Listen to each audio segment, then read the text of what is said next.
Hello, good afternoon, and thank you for joining us. We're just going to let a few more join and we will begin shortly.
Good afternoon, and thank you for joining us. We've still got a few more participants to join, so I'm going to give it another minute and then we will get started.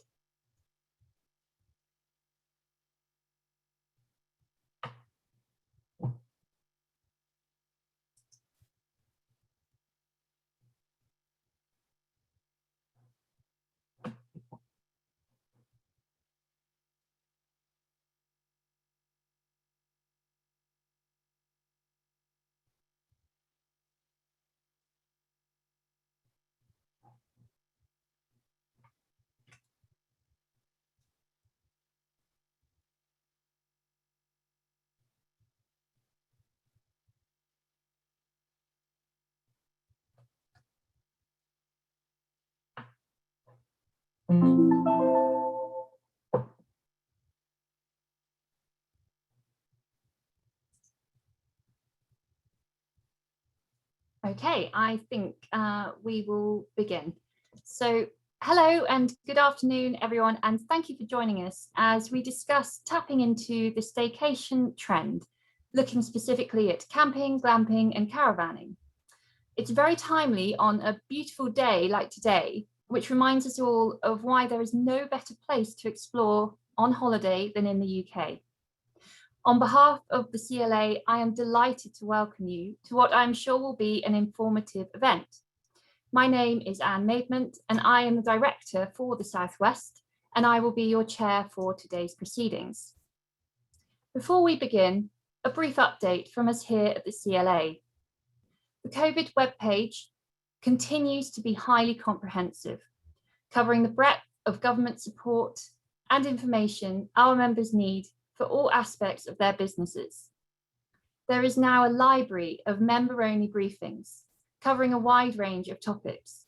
We continue to keep them updated as government advice continues to change through the roadmap. You can also find our Brexit hub, providing rural businesses with advice on steps that now need to be taken and signposting for further information. We would also encourage our members to contact their regional office should they need any further advice and support. All of our previous webinars have been recorded and are available to watch again. Please do take a look. Topics covered range from managing public access, insights into the new UK agricultural policy, and rural recovery and business resilience from COVID-19. We also welcomed recently the CLA's first ever podcast series, Rural Business Uncovered. Links are via the CLA website, and the podcast series is also available on Spotify. Earlier this month, we watched closely on the announcements in the spring budget, with the extension of the 5% VAT rate acting as a lifeline for many small tourism and hospitality businesses. But we know that this is a short-term crisis response, and we will continue to lobby for a permanent cut in order to compete with other major tourism destinations in Europe. Moving on to today's event. As the country gradually opens up once more, and the government is predicting the reopening of the Great British Summer, we expect to see UK campsites becoming a popular choice for holidaymakers. The earliest date in everyone's minds is April the 12th, where the hope is that certain tourism activity will be able to reopen. With temporary amendments to planning regulations extended as a result of COVID-19 and the increased demand for domestic holidays, there is an opportunity for landowners to set up temporary campsites. We are fortunate to be joined today by three excellent speakers who will guide us through the regulations, the opportunities, and other factors involved in this area of work. We have Will Langer from the CLA, Dan Yates, founder of Pitchup, and Olivia Cook, head of the account management at Pitchup. You will have received their biogs in advance. Please do feel free to ask questions at any time using the Q&A button, and I will try to ask our speakers as many as I can within the time. Please restrict your questions to the session subject matter. Otherwise, please approach the CLA for advice in the normal manner. I should remind you that today's session is being recorded for future use, including availability to other members, and will be available on our website after the event. As you can see, to get us started today, I'd like to ask you a question. So obviously today we are talking about the extension to planning regulations. And one thing that we'd like to know is whether you have already heard about the 56-day permitted development extension before this webinar. And also, if you could tell us if you are planning to set up a temporary campsite this year already. So I will just give you a minute to answer that. Obviously, as we go through our speakers today, we will be letting you know more about the 56-day. So it's just interesting to hear how you have got on already with this. Okay, so once we feel that we've probably given everyone enough time, I think it would be good if we could now start the presentations. Okay, so I'd now like to hand over to our first speaker, Will Langer from the CLA. Hello, everyone. My name is Will. Like Anne said, I'm a CLA Southwest surveyor, and I'm hopefully going to provide you some insights into some of the planning matters and hopefully provoke some thoughts as well. So just a little bit of an overview of what we're going to cover. I'm going to whiz through several topics. The first is the planning implications, talk a little bit about the 28-day rule and the extension to that, the other additional 28-day rules. We're going to talk a little bit about the wider holding as well. What else fits into your holding? Have you thought about the, how this potential venture is going to fit in? And also just a little bit more about the wider picture of where you are, what it is that you're looking at, how it can all fit into the wider picture with the community around you. So if we start with the planning implications, apologies for the terrible photos here. I've had to be a little bit sensible about what I've chosen. With planning, there is generally very limited occasions when it's black and white in planning. It's often many shades of grey, and planning permission is generally required for most situations. And the way we look at these things is it comes down to what the definition of development is. And in short, the definition specifically is, it means the carrying out of building, engineering, mining, or other operations in, on, over, or under land, or the making of any material change of use of buildings of land or land. And it's something to always bear in mind when you're considering doing anything to a building or any land is the base definition. It's what underpins the decision-making process. So bear that in mind. I thought it would be worth mentioning quickly here the misunderstanding about movable structures It's something we do get posed quite regularly by our membership in one form or another, either for agricultural uses, or more often we get the question of, can I put a shepherd's up in my my field without planning permission and let it out? And generally the answer to that is, well, I mean, it can depend on how long it's going to be there, and the how much of a development is taking place, going back to that development definition of development. But it might probably will need planning permission if you want it there for an extended period of time. So just something to bear in mind as you progress with this. And can you use permitted development rights? Permitted development rights, something that was introduced by the General Permitted Development Order, is something that you can utilize in many situations. It can be your domestic permitted development rights, what you can do around your house, in your garden. It can be agricultural permitted development rights, of what the limitations of what you can build in a barn, or things like that. So Class Q is one we talk about a lot, where you can convert an agricultural barn into a residential dwelling. So there are these other considerations. But the 28-day rule, as we call it, it comes under these permitted development rights. So what is the 28-day rule? Well, in short, the 28-day rule enables you to use land for non-agricultural purposes for that express period. And there are some limitations when it comes on to sort of event-based uses, such as car or bike racing. It's a half of that period. But it's something that you can utilize in your field. It's worth highlighting now and making this abundantly clear at the beginning of this presentation that there's a confusion about what is included under the 28 days. So you have campsites are generally covered under what is called Part 4, Class B, and then you have caravans, which is under Part 5. Now, the extension, the 28-day extension to 56, is Part 4, so it's an extension of campsites. Caravans are still under the 28-day rule, so cannot be extended to that 56. So bear that in mind. It is one use. It's not moving from one field to another. You can't sort of have it for 28 days in one field, move it to another field, and then do another 28 days. It's per holding, per agricultural holding, per calendar year. So another thing to just bear in mind.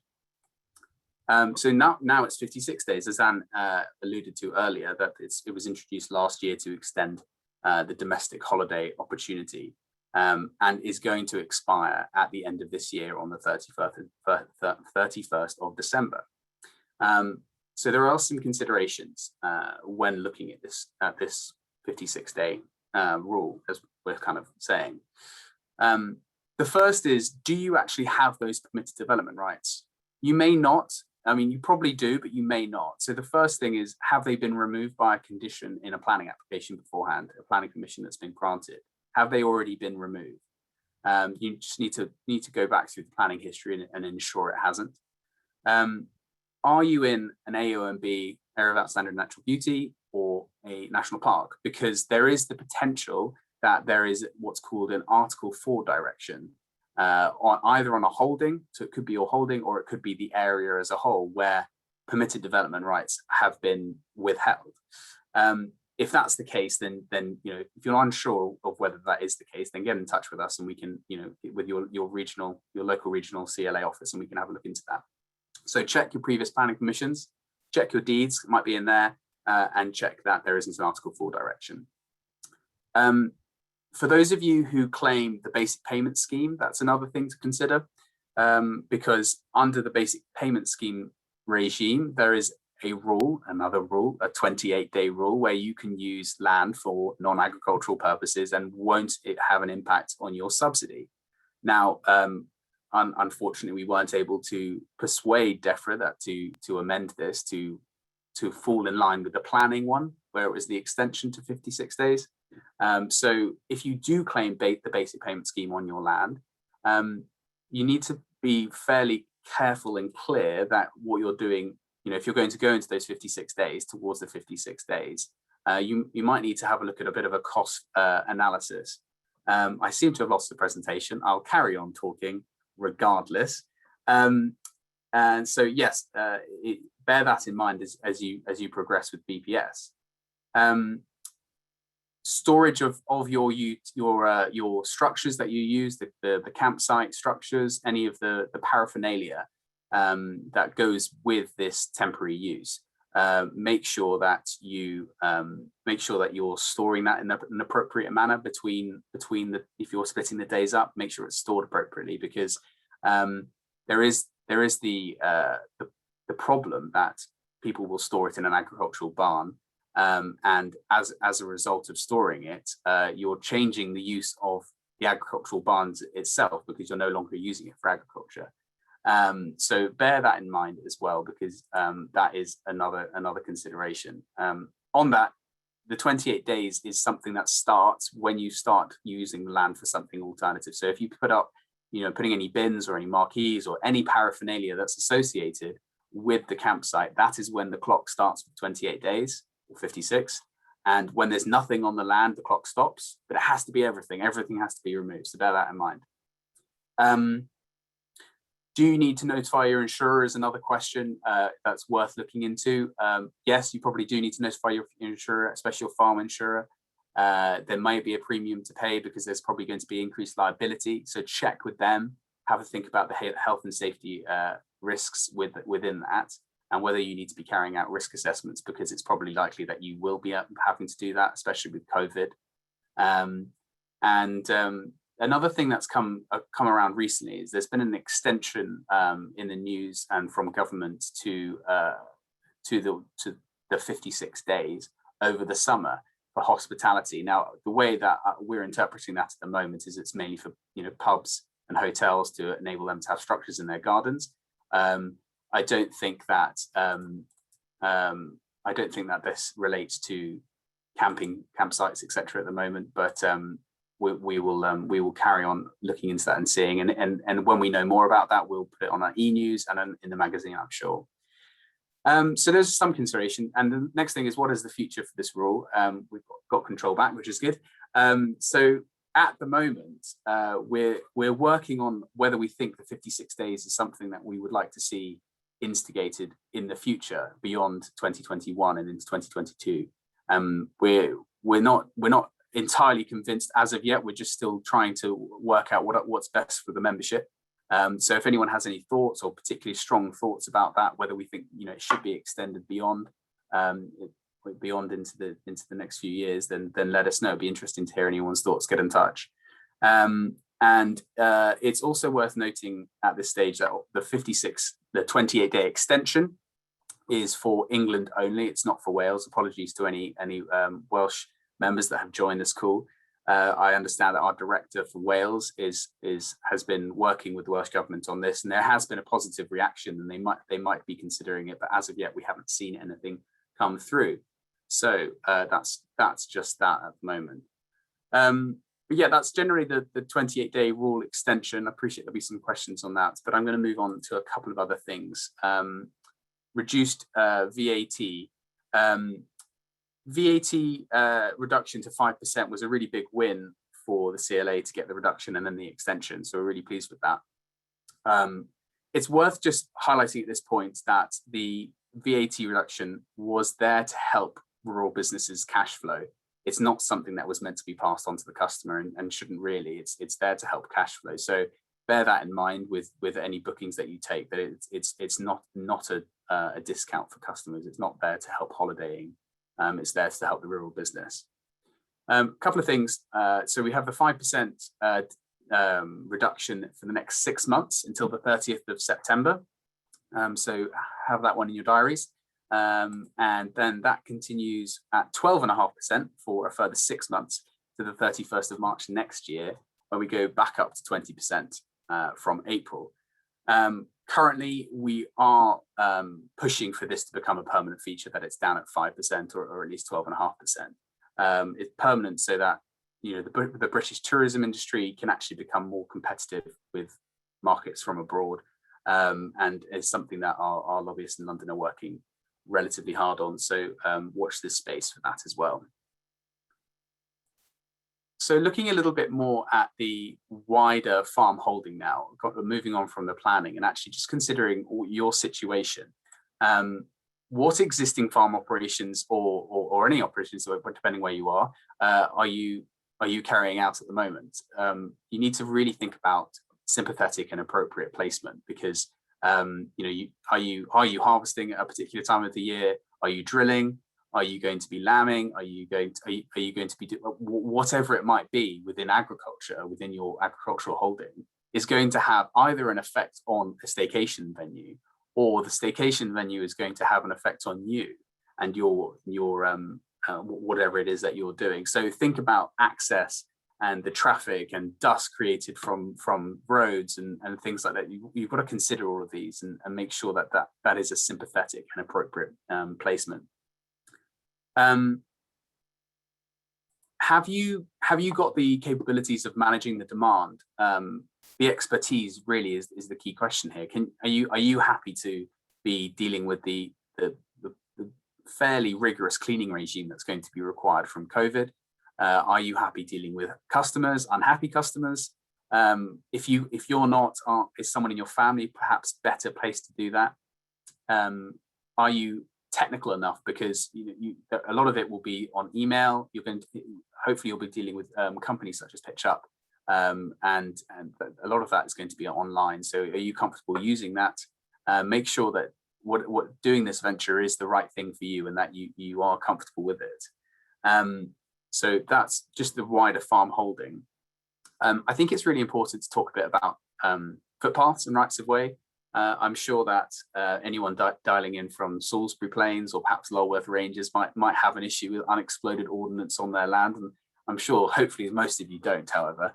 But how are the existing rights of way going to impact on a potential staycation, a potential campsite? Are they in the right place for where you're going to put them, put your campsite? Are they going to adversely affect your campsite? You have to bear that in mind as you progress, because in some ways it can add value, in other ways it can cause a bit of an issue. So think about where your rights of way are going. Are you in a position to offer a permissive right of way, not a dedicated right of way, something that just adds a little bit more value to your site? Can you offer some access to an area of farmland or coast or whatever it might be that it hasn't got any access already?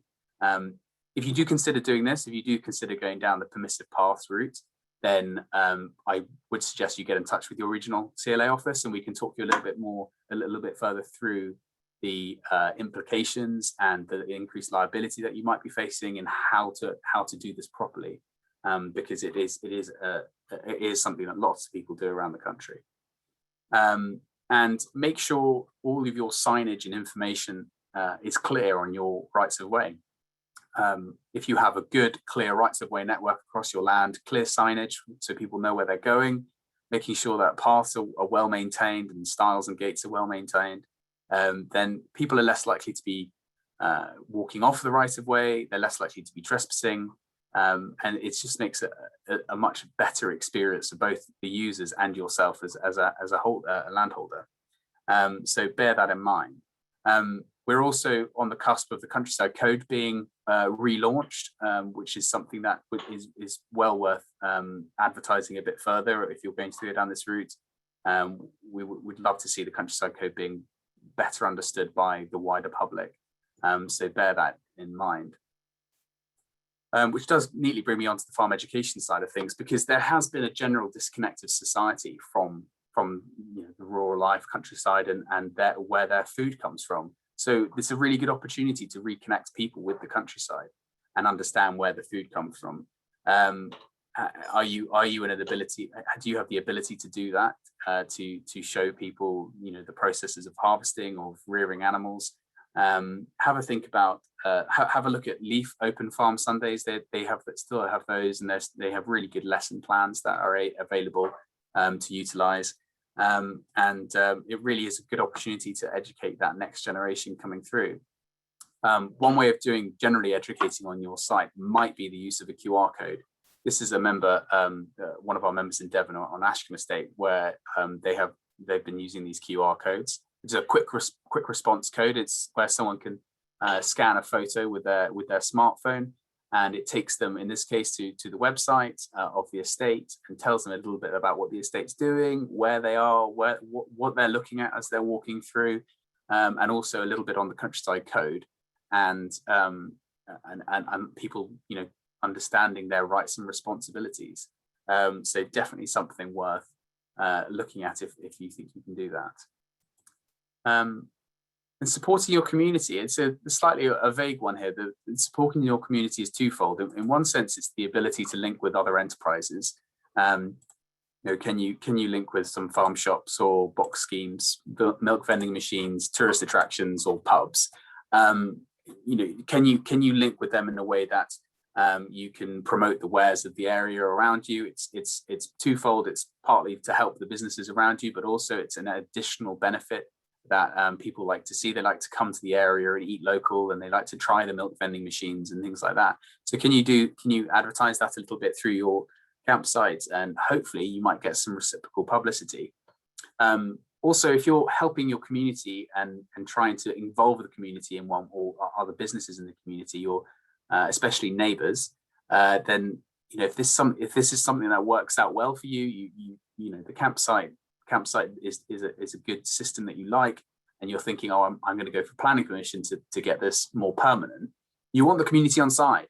If you can show a really good, you've done well with your campsite, and you've involved the community, and the community like it, you're not going to get as many objections through the planning process, and hopefully you'll come out the other side with a decent site. So definitely bear that in mind. Just lastly, the thing as I mentioned earlier, is the CLA Advisory Information. If you hadn't already seen it, the CLA does have a wealth of guidance notes and handbooks on our website, some of which are really useful for you to have a look at. So we have permitted development rights for temporary buildings and uses of land, which is basically the 28 days under Part 4, which relates to campsites, and is a really good guidance note to have a read through. We've got this is the additional days, the 28-day extension, which is called Class BA. So a little bit of information on that. Caravans and planning goes into more detail about the definition of what a caravan is, and where you have the permitted development rights for that. There are various other alternative permitted development rights, just having them under the 28-day, the sort of agricultural ones as well. So that's another guidance note to have a read through. Glamping structures and planning gives a bit more clarity on where glamping structures fall in. The problem with glamping is it's a rather broad term. It can be anything from a rather fancy tent up to a very snazzy shepherd's hut. So it's never quite as clear cut when it comes to in planning terms. So just have a good read of that one. And also we've got a diversification checklist. Just making sure that you're covering all the necessary points as you progress through your staycation venture. That is mostly my information done. Here's a link for the CLA coronavirus page. I know Anne's alluded to that at the beginning, but do have a look at that. And thank you very much for listening. And I'm going to pass on to Dan.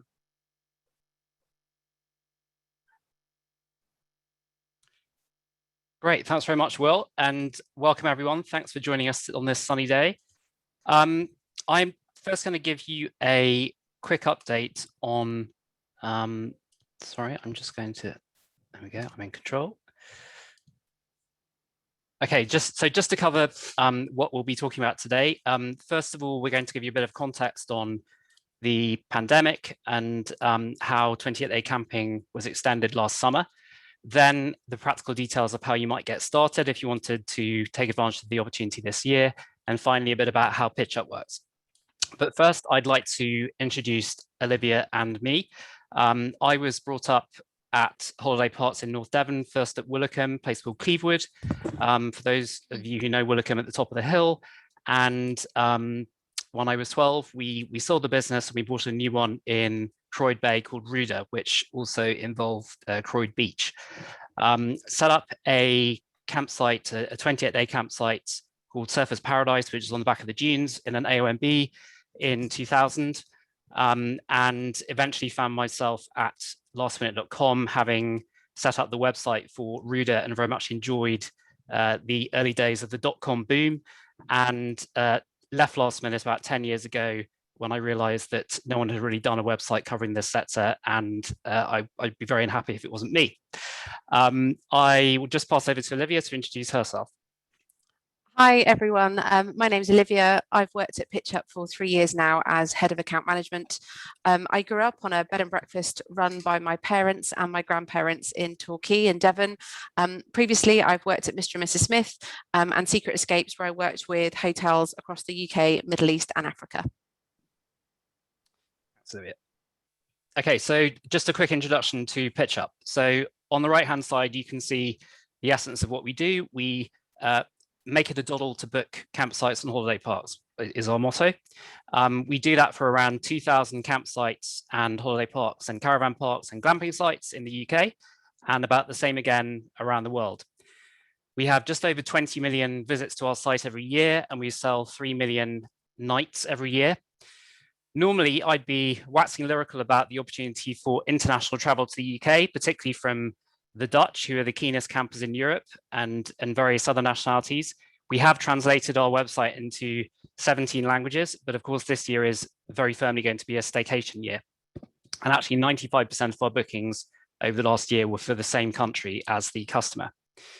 And finally, we're one of 90 companies in Europe to be listed by the Financial Times in its fastest 1,000 growing companies for 3 years running. So, and just a quick look at who we work with. So of course we work with many traditional campsites and holiday parks, but this is just a selection of landowners, many of whom have joined since the 56-day rule was put in place. So we've had Castle Howard join. They've set up they actually had a caravan park already, but they set up a very popular nearly wild camping site in the grounds. We've got various forests, so Whitemead Forest Park, many of you will know, Walesby Forest, Hokum Hall have joined us this year, and we've also got Buccleuch in Scotland and Lee Valley in North London. The site is a broad church, so we do everything from the fast-growing glamping category, teepees, yurts, bell tents, and so on, through to traditional static caravans and lodges, as well as what we call the bring your own categories at the bottom, motorhomes, campervans, touring caravans, and the focus of today, tent pitches. I just wanted to give you a quick look at what last year looked like for us. So because we're an online marketplace, the bookings tend to be relatively last minute. So in the travel industry as a whole, January is one of the busiest months. For us, booking volumes tend to die down as Christmas approaches. They do then come back on pretty much on Boxing Day, and they steadily increase through to July. So in a normal year, July would be the peak, and then they would fall off just after August bank holiday and then come back the following year. Last year, obviously, we were sitting at this point looking at a market that was in free fall. And actually in April, our bookings were 98% down. There was a speech by Boris on, I think it was the 10th of May, which then saw a small recovery. And then thankfully, he then announced that towards the end of June, that shared facilities would be allowed, because many of you will remember there was a chance at that point that campsites were not going to be allowed to open that summer, but fortunately he allowed it. So we saw a huge peak in bookings. They absolutely hit the roof on the day that the speech was made, to the extent that we actually had to buy more servers, and it continued very strongly throughout the summer and even into September.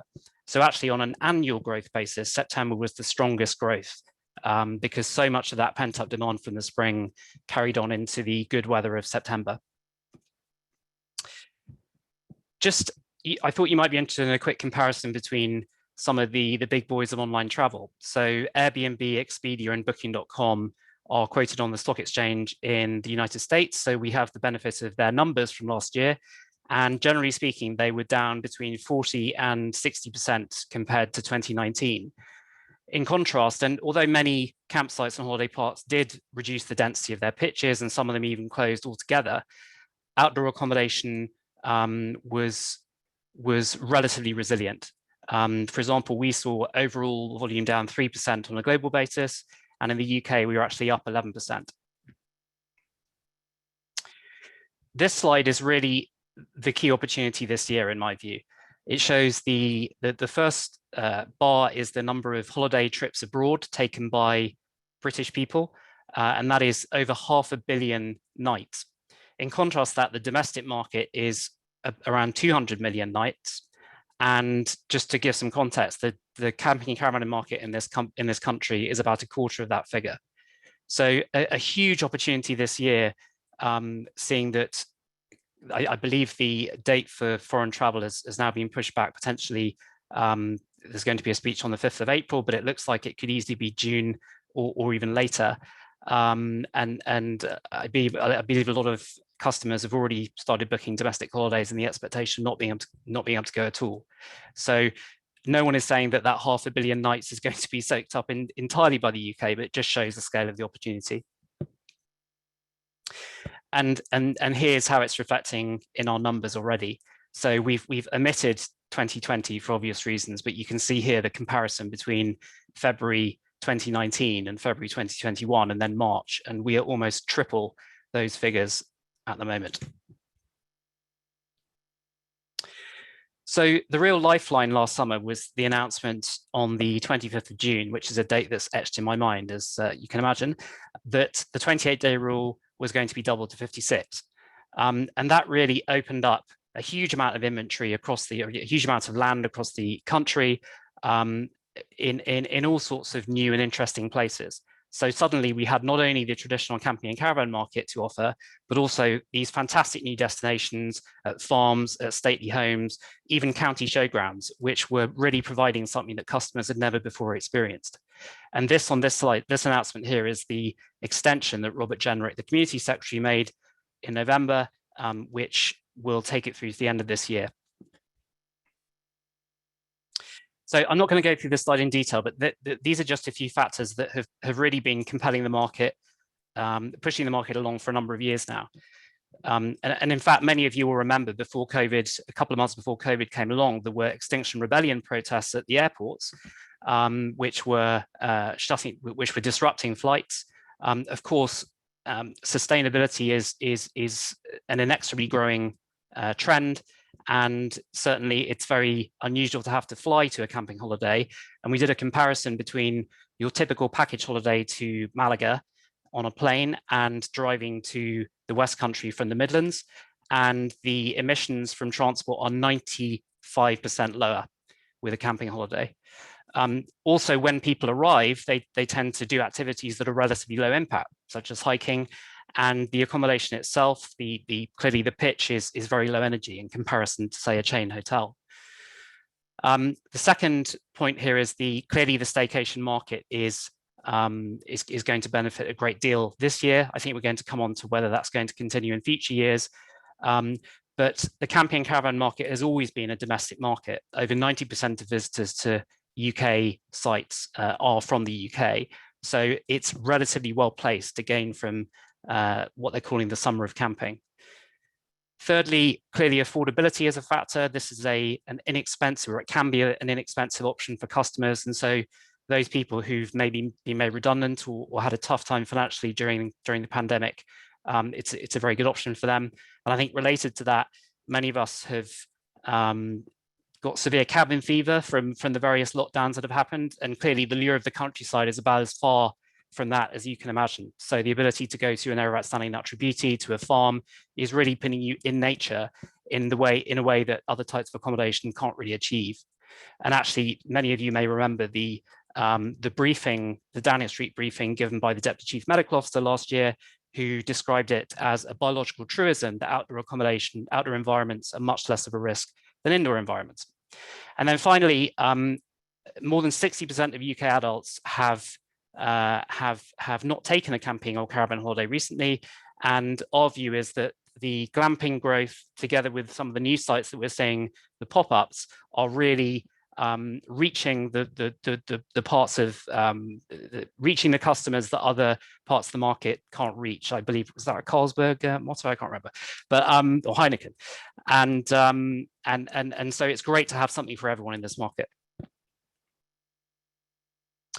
Again, having said I wasn't going to go through that one in detail, I know I did, so I will not make that mistake again. But clearly, it really plays into the whole wellness trend as well. After Boris's brush with COVID last summer, it's very clear that the government has stepped up a gear in terms of its health and wellness activities.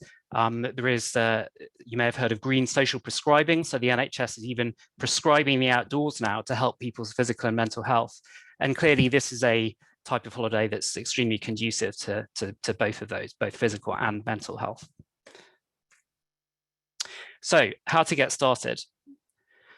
Will has already covered these with much greater skill than I ever could, but I have just summarized some of the options here, which will be included in the slides circulated afterwards. Essentially, there are 3 options if you're looking to set up a campsite.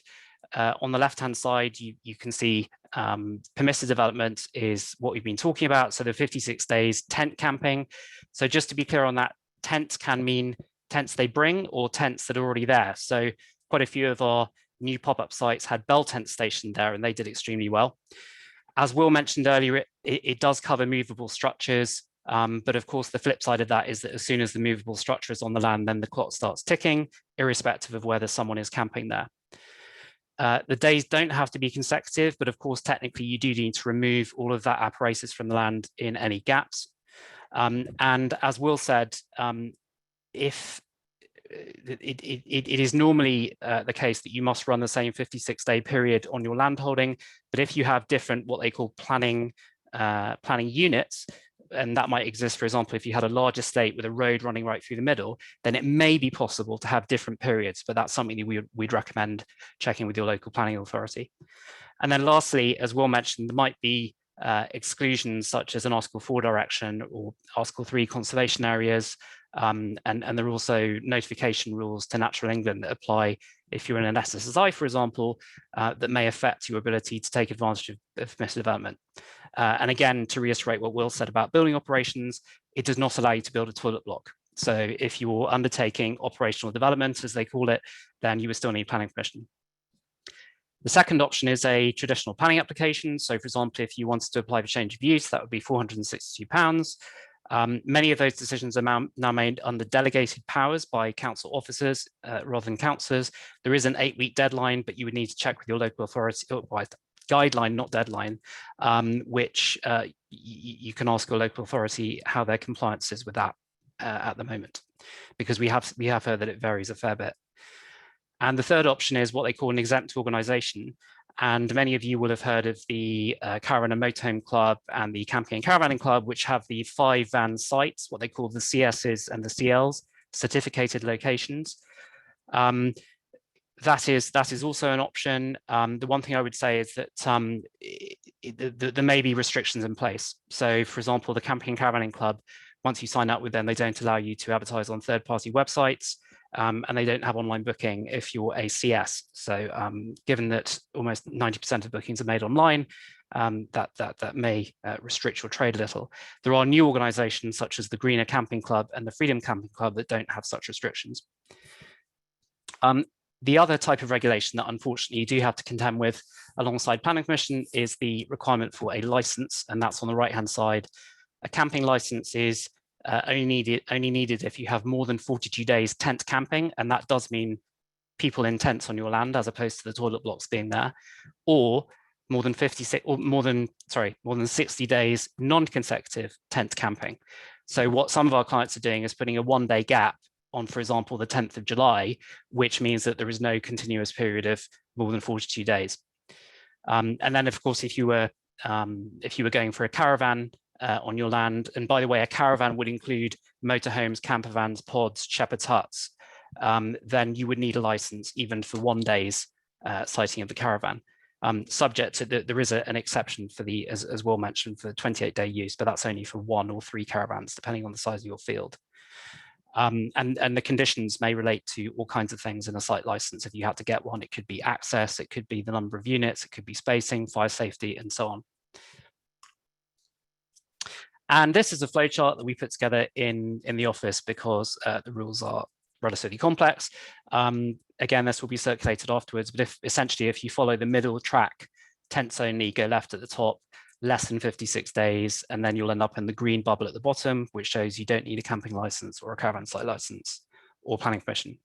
And just to reiterate what Will said, this is for England. So in Wales, there is not yet 56-day permission.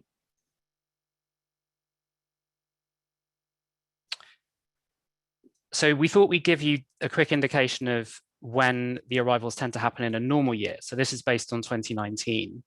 As you can see, the graph is very spiky, and the reason for that is because the weekends tend to be more popular than the weekdays. The first couple of boxes are the bank holidays, Easter and early May. Clearly, we've lost those this year, unfortunately, because the shared facilities can only open on the 17th of May, but the second bank holiday in May is clearly expected to be very popular. And then the other popular period is the school holidays. And in fact, sometime before the school holidays. So the whole of July and August is normally extremely busy. And this is actually Google data, but I thought it might be interesting because many of you will be weighing up glamping versus camping. Clearly, glamping has come from nothing a decade or so ago to a very substantial market. But I just wanted to highlight that searches for camping and caravans are still very high. So in combination, they're about 10 times higher than glamping right now.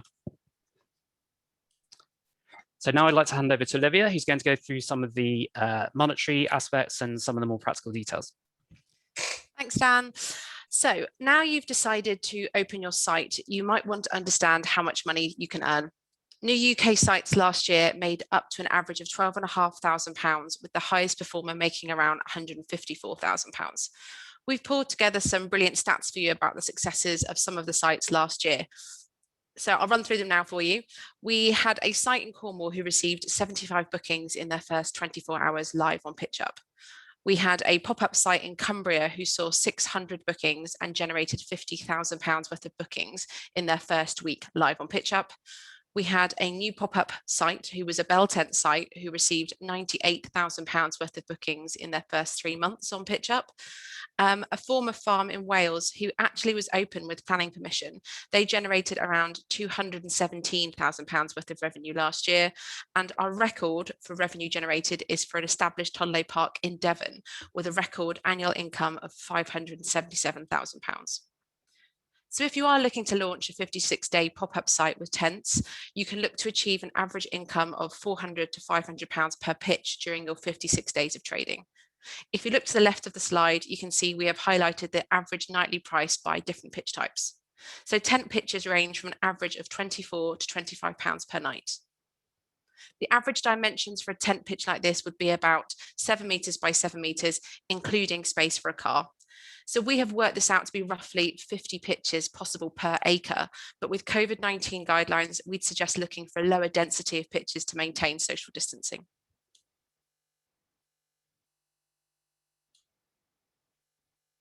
Another common question we see from would-be site owners is, what do I need to open my site? So we have done lots of research on toilets and showers for our comprehensive how to start a campsite page, which is on our website for you to look at. But here is what you would need to consider. One of the key requirements is toilets and showers. Over 95% of our sites on Pitchup have them. So for a 60 pitch site, you would need 4 toilets for women, 2 toilets for men and 2 urinals, 2 showers for men and 2 for women. You should also consider services such as access to safe drinking water, septic tanks, covered bins and recycling, and electricity supply or generator. 56% of our sites are for electric included, so worth taking this into account when creating your pitches. You should also consider staffing and look to have someone on site for arrivals or evening cover. You also need to consider road accesses for your site, and also finally, you will need to ensure you have got public liability insurance.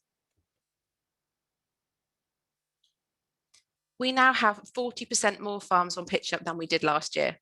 Farms present a unique experience, and there are lots of ways to generate incremental revenue outside of just selling your camping pitches. What are your site's USPs? What can you offer to guests which are additional activity or a specific interest? So some of our sites offer experiences such as animal interactions, outdoor chess, tractor rides or tea shops, all which offer additional ways to make more money for your site. We currently have over 800 farms taking bookings on Pitchup, and farms can expect to earn up to £100,000 per year, but an average revenue would be around £12,500. So following on from my previous slide, you can consider other innovative ideas to attract visitors. So this includes features such as fire pits and campfires, things like organic produce and other extras which you think will make their stay special and memorable. So now just a brief explanation of how Pitchup works. Pitchup is the UK's largest outdoor accommodation site. We're experts in the outdoors and we list over 4,000 sites around the world to help people find their ideal break. We offer a personalised and straightforward booking function to allow guests to book their ideal stay. Easy filters mean guests can find their perfect site quickly, and you in turn get those ideal guests on your site. So there are no fees to list, only commission paid on the bookings that we make for you. You can control all of the terms and conditions on your listing.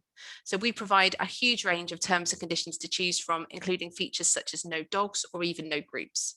Many sites are working farms and don't want to have dogs on site, which is completely understandable. And if this is the case for you and your site, you can restrict this via these kinds of terms. It is, however, worth noting that 82% of our sites do opt to take dogs on their site. So how does Pitchup work? So you create the listing for your profile, working alongside the team of account coordinators to assist you. You control the preferences for the types of guests that you want on site. You charge the same amount on Pitchup as you would directly, and we generate these bookings for you. We charge a commission of 12.5% plus VAT for the bookings that we make, and there are no other annual or monthly fees to list with Pitchup. There are a range of payment terms for you to choose from on pitchup.com. You can opt for payment on arrival, as 40% of our sites do, or you can use a third-party payment system to take payment prior to arrival, as 60% of our clients opt to do. So for a small fee, you can ensure payment is received prior to the guest stepping foot on your site. This ensures that you are paid for any no-shows or late cancellations, something which is possible with the fickle general public and the unpredictable UK weather. We now have recently added a feature which means a link to the countryside code is included in all booking confirmations to allow guests time to familiarise themselves with these rules prior to arrival. Whilst we know that farms present a unique experience, we know that for some guests on site, this is their first time on a farm. It's important for us as a platform to ensure these guests who might not have been on a farm before are aware of the rules of the countryside to ensure they have an enjoyable and a safe experience on your site. And as Will mentioned, there is a new countryside code being launched in a few days. And so once this is ready, we'll be sure to update this on our confirmations too. As we know, you're not always in front of a screen during the day. And so we have put technology in place to allow you to manage vacancies via your mobile phone. So here is a screenshot of the interface that you can use that manages allocation for your site whilst you're out and about. You also have the option to opt into free SMS text confirmations for bookings, which can come direct to your phone. You can also add a feed of all of the bookings to your calendar via Google Calendar feeds so they show on your mobile phone. You can choose to specify the times of arrival and departure for your guests, so they come at times which suit you and your life.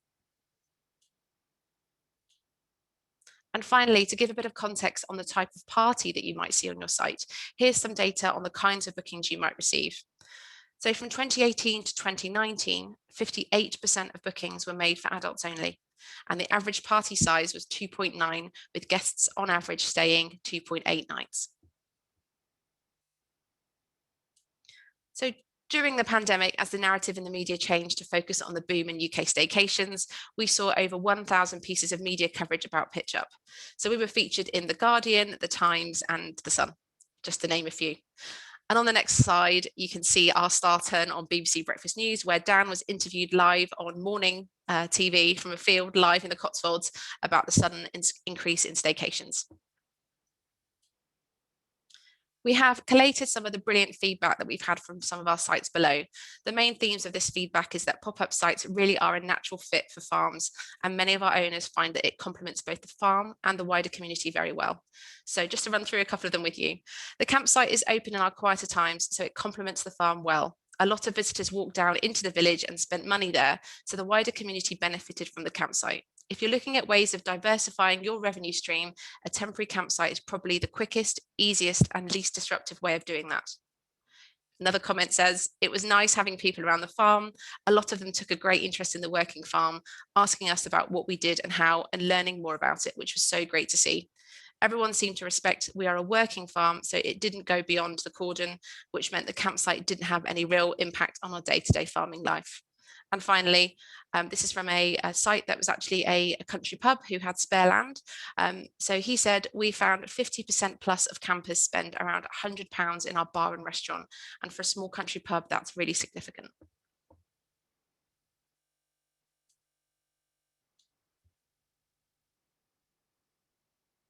And finally, I think we're going to show you a video. This is a great video testimonial from one of our clients, farmers on a site in Penrith in Cumbria, to show you. They've worked with us for a number of years, and this testimonial is well worth watching to get a flavour of their experience diversifying their farmland and becoming site owners on Pitchup.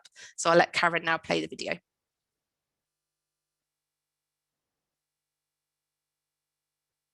When we went out of milk, we were dairy farmers, and we decided to go out of milk for various reasons. And me and Julie had the idea of coming up with a small caravan site to supplement the income. The types of accommodation we offer vary. We have caravans with electric hookups and water points. We have tents with electric hookups and water points. We have tents without electric hookups. We have camping pods, and we have bunkhouses. We run the farm and the campsite together. Campsite and caravan site go quiet in September. So from September through to March, I class myself as a full-time farmer. From March to September, I'm a farmer with a caravan and campsite. The situation before we started using Pitchup is that we had our own website, and we used to take bookings off the website. And then Pitchup was recommended to me by a friend who has a campsite in the Lake District. So we gave it a go, and we've been very happy with the results. Pitchup has been a tremendous help since we've been a member, bringing new customers to the area, to our business, a large number of new customers. And the other thing about Pitchup that we like is the reviews page. It gives the people an opportunity to put their reviews about what they like or don't like about the site. We've had over 100 reviews now, and all apart from two have been very, very positive. And we take notice of all the feedback, good and bad, to try and improve our service. We use the automated paying system obviously for deposits, which is a good thing, because once customers have paid a deposit, they do turn up. But I think generally the cost of Pitchup is pretty fair, because it is a significant amount of the cost, but that means that they are committed to coming. The user portal is very easy to use. Julie, my wife, she does all of that actually, but she finds it very easy to use and likes it. The customer service from Pitchup is absolutely great. Julie has a telephone number she can phone. She speaks to a girl called Suzanne, who's very, very helpful and always on the end of the phone, and her and Julie have a very good working relationship. We definitely find the process easy to take bookings when we have Pitchup, because it's all online, and it means that people aren't telephoning at funny times of day and night, and it makes it a lot more relaxed and easy from our point of view. We've definitely noticed an increase in booking requests without question since we joined Pitchup. The percentage of bookings we take through Pitchup is about 50% of our total bookings. We're very happy with the experience using Pitchup. It's been a great asset to our business, and it's a great tool for our business.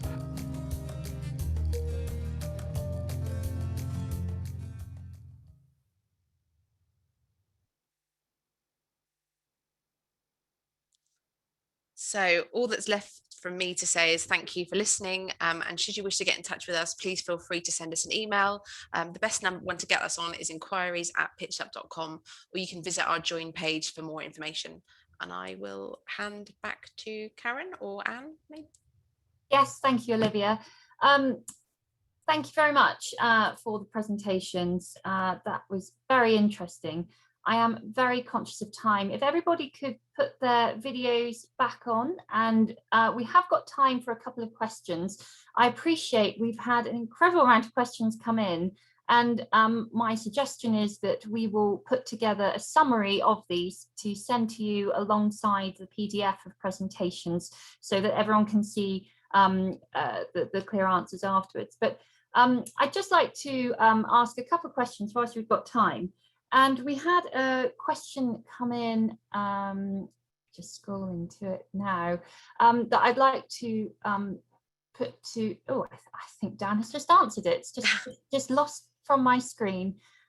Okay, right. Will, this is about the number of pitches that are available. And this is a question that came in from someone anonymously saying, are we limited to the number of pitches or area for camping under permitted development? Yeah, so I think it was someone else kindly answered that question as well, but the point stands. Yes, you're going to be limited by your health and safety, what the health and safety allows you to, really. I think you have to just be careful about how far pitches are away from each other, and if you are like the gentleman who answered the question mentioned, you know, if you've got any fire pits or anything like that, that all has to be, you know, think about the health and safety issues with that. So yeah, yes, just bear it in mind and be relatively careful as you proceed. Yeah. Okay. Thank you. And we had a question come in from Ben Williams earlier on. Ben said his potential site is relatively close to a poultry site, and although not visible, occasionally sounds and to a lesser extent smells do affect it. How do you think this could affect the glamping site customers, and how would you deal with it? Would you be honest up front? It's particularly due to the stigma against poultry farming compared to beef, sheep, arable, etc. And there's also a shoot for 10 days a year nearby. So Dan, what would be your thoughts on how Ben would perhaps deal with that for a temporary glamping site? Oh, sorry. I think you're on mute. We can't hear you, Dan. I'm not sure if you're on mute or not plugged in. Sorry, my microphone, headset was on mute.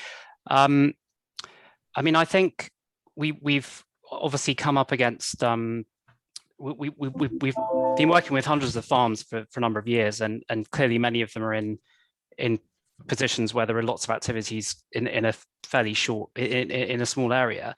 And what we've generally found is that people have been very respectful of signage, and the owners have been able to sort of compartmentalize the landholding in such a way that there isn't a lot of straying into forbidden areas, and things tend to be fairly harmonious from what we can see. Certainly the feedback's been very good in that respect. And I think, as Will said, the new countryside code will only help, because it will massively increase the level of knowledge amongst the general public of conventions in the countryside, leaving gates as they were before, not straying off the footpath and damaging crops and so on. I just a couple of things as well to add to that. Something that crossed my mind as Dan was talking. The additional 10 days that they're being used for shoots. It's worth mentioning that we talk about 28 days as alternative uses throughout that whole holding. So if you're using any PD rights for any other enterprises like shoots or anything like that, then that will come under those 28 days or 28-day extension.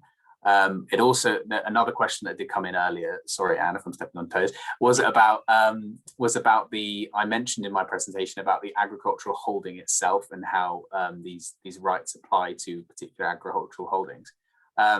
It's again a slightly grey area, but it's about a planning unit. That's what they look at it as. There's a bit of a definition and an explanation of that in the first guidance note that I mentioned in my presentation, which is the temporary uses one. So have a look at that as well. It spells that out better than I could and more eloquently. Thanks, Will. I'm going to come to a question from James, and it was also from Bridget later on as well. James asked, do you have any advice on providing portable facilities, so showers, toilets, etc.?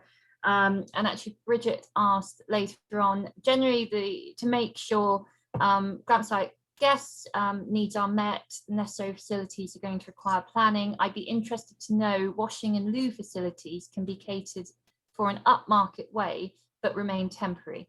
So I don't know who would like to kick off on that. Will? Yeah. I'll kick off. I mean, like I said, it comes back to the definition of development. So if you're going to be building anything, chances are it will need planning permission. So if you're going to build something a bit more upmarket, some nice loos and showers, then it will need planning permission. The alternative is therefore the nice upmarket loos and shower blocks that you can get as a temporary structure, and those can be utilized. However, you do need to bear in mind the season and what's available. Between July and August, I'd imagine there's relatively limited availability as festivals and other campsites snap them up. So it's a real, you've got to balance what you can and cannot do on your holding, and the future obviously as well. I don't know if Dan or Olivia has anything else to add to that. There was a question earlier on from Bridget, who was asking if you had any advice on booking platforms. Olivia, do you want to? Yeah, I mean, of course, we are, we're the UK's #1 booking platform for this kind of thing. I mean, if you're opening a pop-up site, you don't necessarily need to go for a integration system, so a booking system. They can obviously be, fairly expensive. But if you're just testing the water with a 56-day site, it's not needed. But certainly, Pitchup would be able to help you advertise your site, get online, and get those additional bookings. I think just one quick point on that is that we don't require exclusivity. So there are some agents out there, and if you sign with them, you can't sign with anyone else. We take the opposite view, and we think that people should leave no stone unturned to promote their business. But we say that there's a, when you sign up with us, there's no setup fee, there's no contractual commitment. So you're really not losing anything by trying it. And if you don't like it, you can decide to leave the month afterwards. Okay, thank you, Dan. And we had a couple of questions come in about wild camping, and I know you answered one that Emily put on there. I wondered if you could just explain a little bit more about what wild camping is for those that might not know. Perhaps it's obvious, and also whether the 28-56 day rule applies with little or no infrastructure in place. Yeah, so wild camping is a not very well defined term. I mean, essentially it means camping, kind of free camping without much infrastructure, without facilities. Obviously it can happen over a fairly wide area. And so I guess I would just suggest that people checked if there are any regulations covering parts of the land but not others. So for example, if it was on a moor area, you might want to check if there was an Article 4 direction in place in a parcel of land and not in another. But yeah, there's nothing to stop permissive development rights being used in general for wild camping. And in fact, I would argue that it is particularly suited to wild camping. The great thing about many of these pop-up sites that we're seeing is that it is regularizing some of the dirty camping that we've seen over the last few years, particularly in places like the Highlands, and bringing people into, if not licensed campsites, then certainly land that is managed as a campsite, as opposed to a bit of a free-for-all, which have been causing the national parks so much trouble. Yeah, thank you for that. And just finally, we had a couple of people, obviously this is a temporary use that we're talking about at the moment, and people are asking about BPS and how it would affect your basic payment scheme if it's a field that you use. So Will, could you just explain that, and whether there would be, advice on what people should do this year if they wanted to? Yeah, totally. So yes, there are implications. You don't, if you're going, this is, as I said in my presentation, this is beyond the 28 days because, as I said, DEFRA haven't had that extended 28 days. So if you're going beyond that, then you are looking at either, if you've already done your forms and you've already sent them in and therefore being penalised, or whether or not you take the land out of basic payment scheme and apportion it appropriately using your RLE1 forms, which I'm sure you're aware of if you claim. So yes, you can do it. You just have to be quite clear with the RPA what it is that you're, which sections of the field and everything like that, apportion it appropriately and make sure it's clear. Otherwise, you can face being penalised, which is not advisable. Great. Okay, thank you. Well, thank you all very much. And the questions have continued to come in, and my apologies, we have run over time. So thank you for staying with us. What we will do, as I say, is make sure that we pass on more information, including the questions on business rates as well. So thank you all very much. I do hope it has been useful. Do contact us or Dan or Olivia afterwards if you have any further questions. We do have some guidance notes on these subjects that you can have a look at. We also have some future webinars coming up.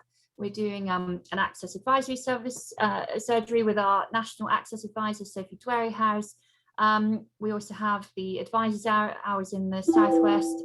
Nationally, we'll also be shortly doing a series of webinars on natural capital to start to demystify that one as well.